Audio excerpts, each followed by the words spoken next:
Yo, welcome back to another video, everybody, to Alternative Future of the World Part 2. It was supposed to come out about an hour ago, but I accidentally deleted the map. So, yeah, I have to redo Part 2. And I broke my wrist yesterday, so that's going to make this a bit harder, but let's get into this. So Colombia decides to join the South American Federation for protection against Argentina. So now that Argentina can't go over there, they decide to attack Puerto Rico. Also, by the way, in this timeline, Puerto Rico did get its independence from the United States, but they're still allied with the US. So they push in, capture the they don't capture the capital. But since France was also in this alliance with Puerto Rico and a lot of countries, not as many as I thought, but French troops push up in here, capturing these islands, and they push over across the coast, capturing most of the province of Venezuela, and the rest of it surrenders. And U.S. troops push the Argentinian troops out of the coast, and Puerto Rico gets their land back, along with one little island there. And then the British control the Falklands Islands down here, and they have about 600 troops, so they invade the little panhandle. They push up in here, capturing a bit of Argentina. And then the South American Confederation declares war on Argentina, and they just collapse. Chile invades them, Bolivia invades them, and captures a lot of territory. Brazil does, but they don't capture quite as much. And then the final blow is with Uruguay. Taking a look at the peace treaty, the British, everyone just keeps what they captured. So moving on to the next thing, Liechtenstein joins the Peacekeepers Alliance alongside Spain and Italy. And Austria joins too. And then the European Union starts. Here are the countries that are in it. But this European Union is different than the one we have today. It's to keep peace in Europe and the surrounding areas, like a bit of Africa and Asia, kind of like NATO and the Peacekeepers Alliance, but different. Pakistan pulls out of the Asian Alliance, or whatever I called it, and joins the Saudi Arabian Alliance, which has Pakistan, Saudi Arabia, Qatar, the United Arab Emirates, Yemen, Oman, Eritrea, and Djibouti in it. India allies with the Asian Alliance, and they annex Nepal, Bhutan, and Bangladesh. And now Myanmar thinks they're next, so all of Southeast Asia joins the Peacekeepers Alliance. So India instead attacks Sri Lanka, and looking at the peace treaty, full annexation. And Russia decides to try to remake the Soviet Union, so they annex Belarus, Lithuania, Latvia, Estonia, Kazakhstan, most of the Stan nations. I'm not going to try naming them all. Well, I already know them. And Finland joins the Peacekeepers Alliance. So does Kingslaw, because they're getting scared, alongside Georgia. And then Algeria decides to attack some of the African nations. Guinea, I'm not even going to try and name most of these. They take a lot, though. That's all you need to know. So that's about what they have. And then war breaks out between them and Egypt. And Algeria starts the war by invading Egypt and all the just sand. But Egypt is a little bit stronger, and they join the Peacekeepers Alliance, which means some of the peacekeeping nations are in the war, like Morocco. And there are no soldiers over here, so the capital of Algiers falls. but then it's switched to Tripoli, I think. And most of the soldiers are in like this area.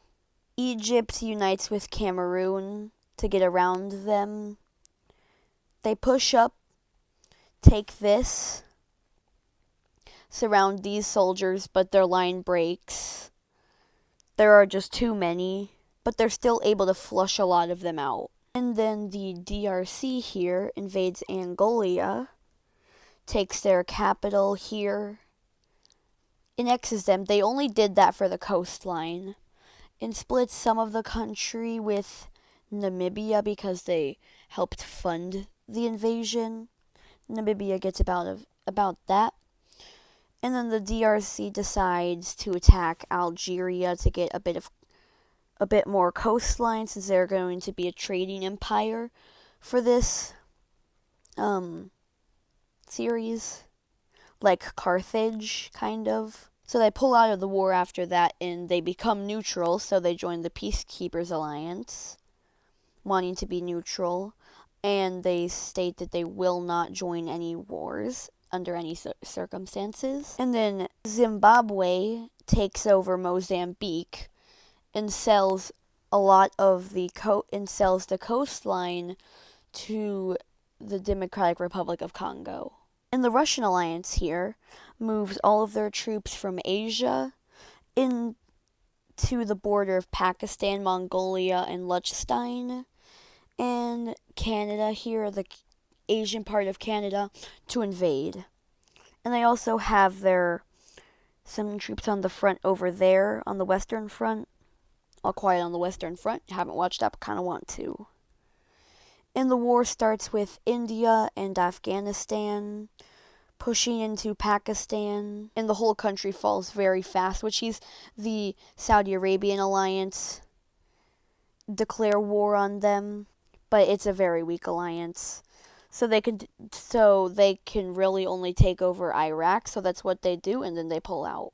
But Russia pulls into Mongolia, which just happens to be the spot where the most US soldiers are. So Mongolia doesn't fall, but doesn't really gain much territory back. So instead, they attack China through here, or Liechtenstein. You can call it China or Liechtenstein. Taiwan's the real China in this world, and in the real world I think it is too.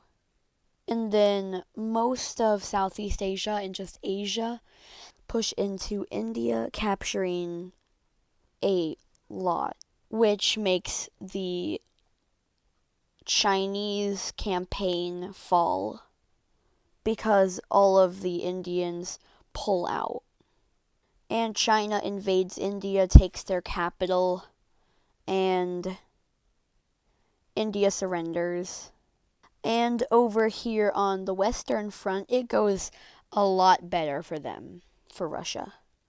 As Finland almost collapses, they're about to take Warsaw, and they're about to take the capital of Sweden, which I'm not even going to try to pronounce. And Turkey attacks Greece, which pulls the European Union into war, which makes their Russia situation worse. And Ukraine's the first one to do something, but King's-Lug gets pushed back, and Ukraine isn't able to capture much, but they are able to surround the Russian soldiers in Poland, and Poland is able to take back their land, and they buy some captured land. Russian soldiers in Sweden push back the Russians, and Germany is allowed to do what they did in World War II. So they move through Poland, and they take Moscow, and Russia's out of the war. And Finland decides to keep that, and Germany keeps all of this, and Russia moves their capital, and King's-Lug gets liberated. And now it's only Turkey and Iran standing. Bulgaria pushes them out of Greece and gives some of Greece back to Greece. So Greece decides to go get some land in Turkey, same as Bulgaria. And they take the Turkish capital, and Turkey surrenders. they move their capital over here so they won't be able to take it if they declare war again. And now it's just Iran, which Saudi Arabia redeclares war on, takes their capital, and annexes them. Mongolia gets their land back plus a little bit more. Same does Liechtenstein. Afghanistan doesn't lose anything. Turkey loses quite a bit of their land. Kingslaw gets most of their land back. Finland is huge. Same with Germany. Poland gets a bit. Ukraine gets a lot. Saudi Arabia gets probably the second most, surrounded by Liechtenstein, and some new countries are formed. So taking a look at the 4 new countries here, it is Muralai, Oakgrave, Majorton, and Tuscarora. And that's going to wrap it up with this video. Comment down below what video you would like to see next, and peace.